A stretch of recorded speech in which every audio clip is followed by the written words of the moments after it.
we are looking at building a system on Evetech, and this is going to be a 10,000 Rand, slightly over 10,000 Rand, but we'll just call it a 10,000 Rand system, which will be able to play games at 1440p at, respectable frame rates, and at 1080p at relatively high frame rates. And so for the price, this is going to be quite a good PC. Now, Evetech are sort of controversial, let's just say that, but this video isn't going to be about that. This is purely about the deals that they offer and about the quality of the parts for the money, price to performance. So with that said, let's take a look at what I have selected and how this PC will do. Stay with me. First up here, we have a motherboard, CPU and RAM combo that Evetech offers, and this is such a fantastic value because in some places you can buy just the CPU for this amount of money. So this is obviously a fantastic deal. Now, this does come with a caveat, and that is that these are going to be OEM parts. And, especially for the RAM, that will mean that you probably are going to get generic packaging. You're not going to get warranty. Well, I'm not sure if you get warranty, but I would assume, okay, so it does say 3 years local warranty, but you're not going to get, packaging with it. It's going to be sort of budget, let's just say that. But, if you are in the business of saving money, then this might be a good deal. And, this motherboard, the A520M, this is one I've used a couple of times in builds, and, it's a budget motherboard, but it definitely gets the job done. It's limited, but it has enough. It has I believe a 3rd gen NVMe. Let's see if we can find some information on it. Here we go. Let's see. So it does have a Gen 3 NVMe M.2. It supports obviously DDR4 memory. But what I really like about this motherboard is you can have Ryzen 3rd gen, 4th gen, and 5th gen. So it supports a wide range of Zen 3 chips. And along with that, it does support some XMP profiles, some RAM boosts, some CPU boosts, some overclocking. So pairing this with the Ryzen 5 3500, which is definitely a budget chip, but it is still a 6-core chip, and so it is not that much worse than a 3600. And when you're just talking about gaming, this chip is going to be okay. Even though it isn't the newest thing or the strongest thing, even from this generation, when you're just talking gaming, it'll handle games just fine. And apart from that, the RAM is going to be OEM RAM, but it is 3200 megahertz. So in terms of speed, it's not the slowest, not the fastest by today's standards, but it's fast enough to be sort of average. And along with this, we are going to be doing a ASRock A750, which is the previous generation of Intel cards. Now, the reason I chose this is because the performance, the value for money on this card is fantastic, because the 3060 is, 1,500 Rand more expensive. And this card, it is an 8 gigabyte card. It does have a 256-bit bus. And, it's a good card. And the drivers have come a long way. By today's standards, this card is going to perform quite well. It does have 2 8-pin power slots, but it only requires, I think, a 500 watt, and so I'll show you later on, but we've selected a 600 watt for this computer, so that will be fine.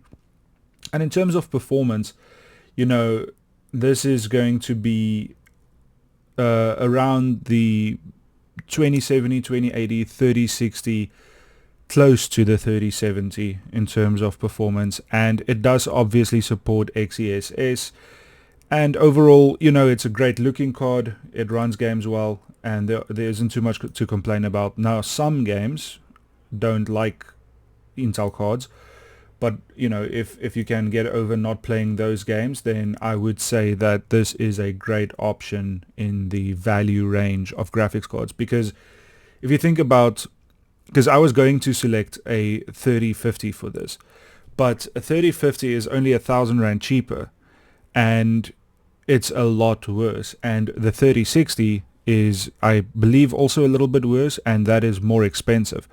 So I think for the value this offers, it's a fantastic card, and it looks amazing in my opinion.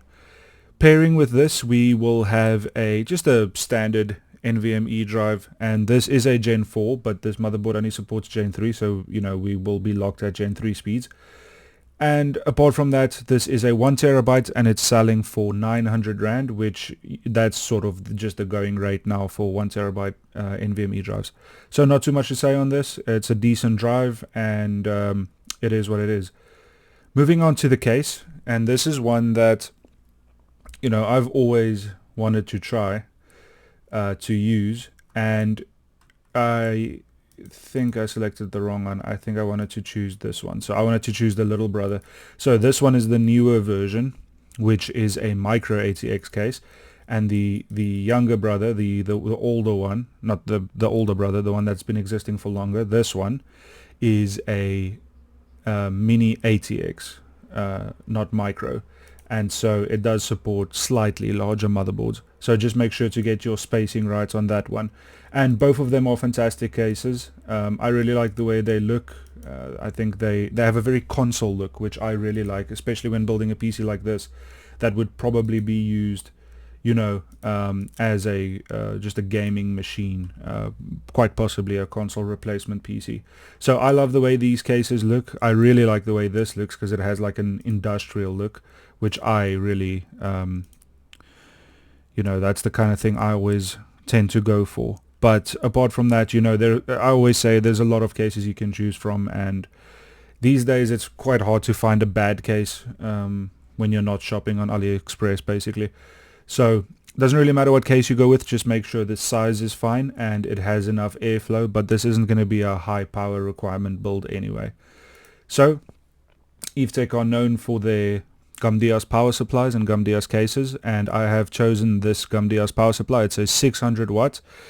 Not the best power supply in the world, but it will deliver power for this system fine, because this system isn't going to need that much power, and the price on this is quite good, coming in at 700 Rand. So just to reiterate, we have the Ryzen 5 3500, an A520M, 16 gigs of DDR4 RAM, an A750 graphics card from ASRock. I believe it's ASRock. Yes, ASRock. We have an AData Legend 1 terabyte NVMe, a Cooler Master Masterbox Q500L, and a Kratos E1 600 watt power supply. All in all, making for quite a good gaming PC, one that at only 10,000 Rand will be able to go beyond HD, go beyond 1080p and play games at 1440p, which for the price is very, very exciting. So let's take a look at a video that sort of showcases the power that this system has, and let's see how it does. Stay with me. Okay, getting into the benchmark for the card specifically. Now this is, let me just say, this is running on a different CPU because I thought this benchmark specifically would be interesting. So we will get slightly worse performance, but this benchmark is interesting because it pits the card against a 3060 and a 6600 XT. Now this benchmark is older. It is about 2 years old at this point, and so a modern benchmark, the card will do slightly better because the drivers have been updated multiple times. But for what it is, we can have a look at how the card performs against a 3060 and a 6600 XT, which are both slightly more expensive than this card is. So in Forza Horizon 5, we are looking at 125 right now for this card, with it seems to be pulling around 160 to 200 watts, and for the 3060 around 120 to 130 FPS, so FPS numbers very similar, and for the 6600 XT quite similar, but it seems to be doing a little better for the most part at around 130 to 140, but they all seem relatively similar, with the A750 lagging behind maybe around 5 to 10%, but not that much. And so in this test, the A750 is the worst one, but it's all very close. Then Dying Light 2, 1080p high settings. The A750 right now 75 to 90 for the most part. The 3060 seems to be doing around 50 to 75, and the 6600 XT around 70 to 85, yeah, more or less. And so in this one it seems like the A750 does have the best result, but again it does all seem very close. And so I think this generation of card is all very much in sync. And of course the one bonus that you get with the 3060 is of course that extra 4 gigabytes of VRAM. So Cyberpunk, I know this is a game that doesn't like Intel very much. 1080p high settings. Well, the card isn't doing badly. Seems to be getting around 60 to 80 for the 3060. It seems quite solid around the 70s, and for the 6600 the same, maybe a little bit better. Let's see what the FPS average numbers are for the A750, 66 average, for the 3060, 72 average, and for the 6600 XT, 80 average. Let's go back, and because I didn't notice the averages. So in Dying Light, the A750 did the best at 80 average, the 3060 69 average, and the 6600 XT 76 average. In Forza, the A750 got 116 average, the 3060 got 125 average, and the 6600 XT 131 average. So let's take a look at a Plague Tale Requiem, I don't know. This is a difficult game to run, but it seems like all of them are pitted in around the 40s, so not too bad, not too good. And this is running at ultra settings, so it's a difficult game to run. The average for the A750 for this game at ultra at HD is 38, for the 3060 35, and for the 6600 XT 41. And it seems that the 6600 XT is leading in terms of overall. Red Dead Redemption 2, 1080p high settings. The FPS on the A750 seems to be around 70 to 90, for the 3060 around 60 to 80, and for the 6600 XT around 70 to 80. Interesting. Take a look at those averages. The A750 84 average, the 3060 70 average, and the 6600 XT 76 average. And this is the second game where the A750 beats the rest, tying it with the 6600 XT so far. Assassin's Creed Valhalla, 1080p high settings. All of them are running smoothly.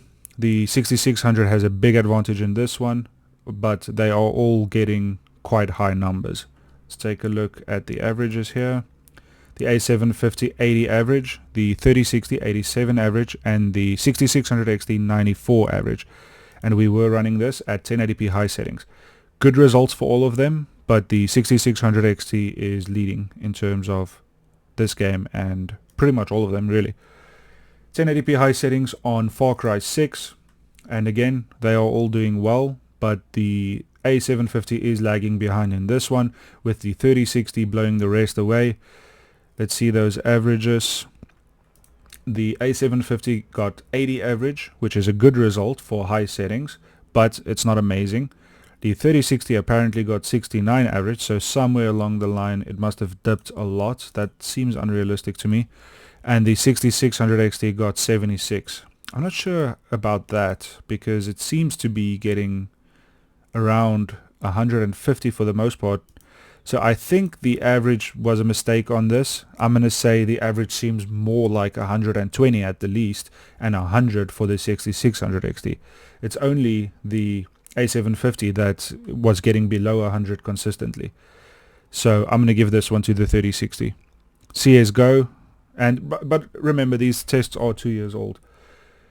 All of these running at high, and this is of course going to, these cards are too much for this game. The A750 seems to be getting around 200, the 3060 around 500, and the 6600 XT around 400, which are all big results. The A750 got 189 average, the 3060 got 484 average, and the 6600XT got 402 average. So all of them are high refresh rate numbers, but the established cards, got more than double the A750, and I think that is just down to drivers and might be a lot better now. At this point, it seems like the A750 and the 3060 are tied for performance, and the 6600 XT is leading in terms of overall wins.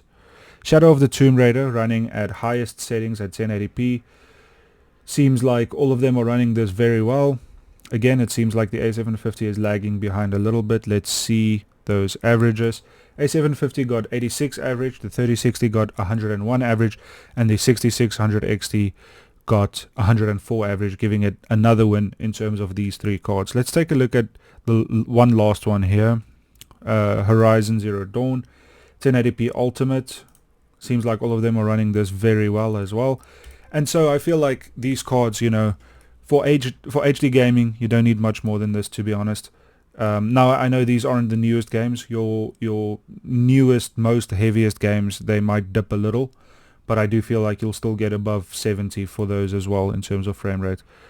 And this was running at ultimate quality, and the averages are 85 on the A750, 100 on the 3060, and 109 on the 6600 XT. So let's talk about it. It seems like the 6600 XT has a big advantage over both of these cards, but the 3060 of course has that 12 gigabytes of VRAM, giving it that leg up. Now, the A750 and the 6600 XT are similar in price, and so if you can find a 6600 XT, it seems like that might be the best buy with a computer like this, especially if it's going to be the same price as the A750. But you should also consider that the A750 and Intel cards now have gotten a lot of updates in the meanwhile. Of course, the 3060 and the 6600 XT, NVIDIA and AMD, it's not like they don't update their stuff. That's also gotten a bunch of updates, so you should consider that too. But the Intel cards have come a long way. Now, I don't think you could necessarily go wrong with all three of these. They all represent a good value, and the 3060 is of course a little bit more expensive, but they all represent a good value and they all do fairly well. Even at 1440p, you'll be able to play games for the most part at 60 FPS. There will be very few games that this system won't be able to play maxed out at HD at respectable frame rates. And I feel like for 10,000 Rand, that is quite a good deal. Let me know your thoughts. Do you think that it's a good deal? Do you think you can build something better for 10,000 Rand? Comment below.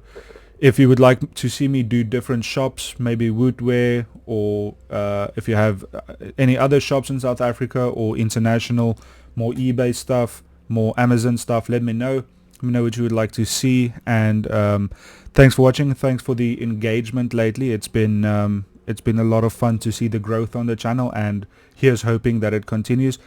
And thanks for being on the journey with me. Thanks for watching, and I'll see you in the next one. Cheers.